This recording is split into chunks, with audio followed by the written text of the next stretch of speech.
आखिर ऐसा क्या हुआ कि जिस देश में भारतीय अल्फाजो आम को लग्जरी फल की तरह देखा जाता था, उसी जापान ने अचानक भारत से आने वाले आमों पर रोक लगा दी है। यह फैसला सिर्फ आमों तक सीमित नहीं है, बल्कि भारत के एक्सपोर्ट सिस्टम और उसकी वैश्विक साख पर भी बड़े सवाल खड़े कर रहा है। तो आखिर क्या है पूरा मामला, क्यों लग रहा प्रतिबंध और इसका भारतीय किसानों तथा निर्यातकों पर क्या असर पड़ सकता है, आइए विस्तार से समझते हैं। भारत दुनिया का सबसे बड़ा आम उत्पादक देश है। दुनिया में पैदा होने वाले कुल आमों का लगभग 40 से 45% उत्पादन केवल भारत में होता है।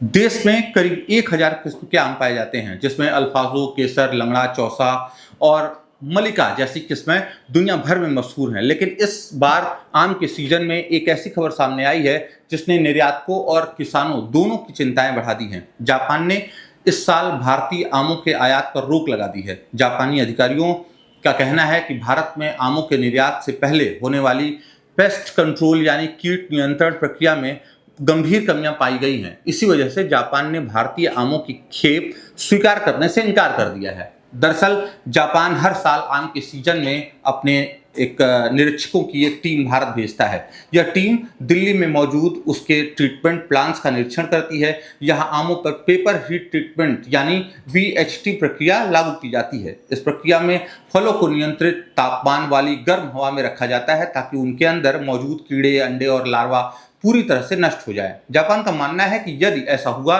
तो फल के साथ खतरनाक कीट भी उस देश में पहुंच सकते हैं, जिससे वहां की खेती पर भारी नुकसान हो सकता है। इस साल निरीक्षण के दौरान जापानी टीम को इस प्रक्रिया में कई खामियां दिखाई दी। इसके बाद जापान की योकोहामा प्लांट प्रोडक्शन अथॉरिटी ने नोटिफिकेशन जारी कर भारतीय आमों के आयात पर रोक लगा दी है। साथ ही साफ कर दिया है कि जब तक जापानी अधिकारी पूरी तरह संतुष्ट नहीं हो जाते, तब तक भारत से आमों का आयात बंद रहेगा। दिलचस्प बात यह है कि ऐसा पहली बार नहीं हुआ है। 1980 के दशक में भी जापान ने भारतीय आमों पर प्रतिबंध लगा दिया था। उस समय उसे डर था कि भारत में पाए जाने वाले फ्रूट फ्लाई जैसे कीट उसके देश में पहुंच सकते हैं। कई वर्षों तक चले प्रयासों और विशेष ट्रीटमेंट सुविधाओं के निर्माण के बाद ही भारत को दोबारा जापानी बाजार में प्रवेश मिला था। लेकिन अब लगभग 2 दशक बाद इतिहास खुद को फिर से दोहराता दिखाई दे रहा है। जापान की यह शक्ति उसके पुराने अनुभवों से जुड़ी हुई है। 1970 के दशक में जापान के दक्षिण हिस्सों में फ्रूट फ्लाई का गंभीर प्रकोप फैल गया था। इससे आम, पपीता और कई फलों की खेती प्रभावित हुई थी। इस समस्या को खत्म करने में जापान को वर्षों का समय और भारी खर्च करना पड़ा था। यही वजह है कि आज जापान दुनिया के सबसे सख्त कृषि आयात नियमों वाले देशों में गिना जाता है और वहां जीरो पेस्ट टॉलरेंस नीति लागू है। हालांकि विशेषज्ञों का कहना है कि इस प्रतिबंध से भारत के कुल आम निर्यात पर बहुत बड़ा असर नहीं पड़ेगा। ADP के आंकड़ों के अनुसार भारत ने वर्ष 2024-25 के करीब 30,000 टन ताजे आमों का निर्यात किया था।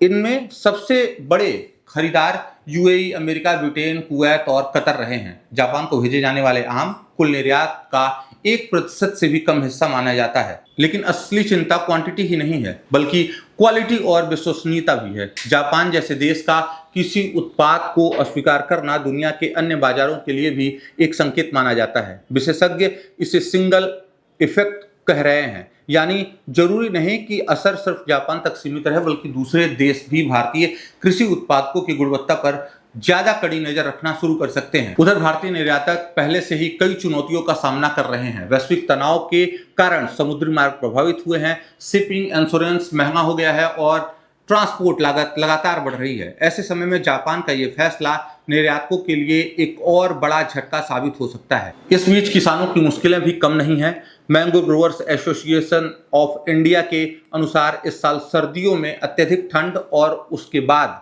अचानक बढ़े तापमान से आम की पैदावार को प्रभावित किया है।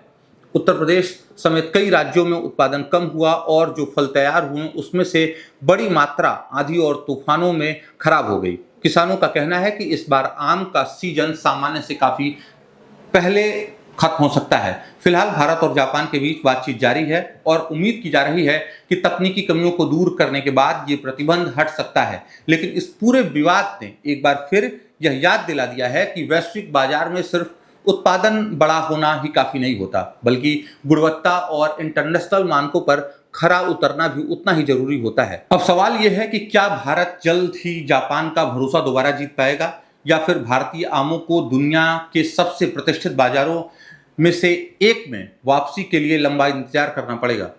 आपकी इस पर क्या राय है, हमें कमेंट बॉक्स में जरूर लिखें। हमारे चैनल को प्लीज लाइक और सब्सक्राइब करें।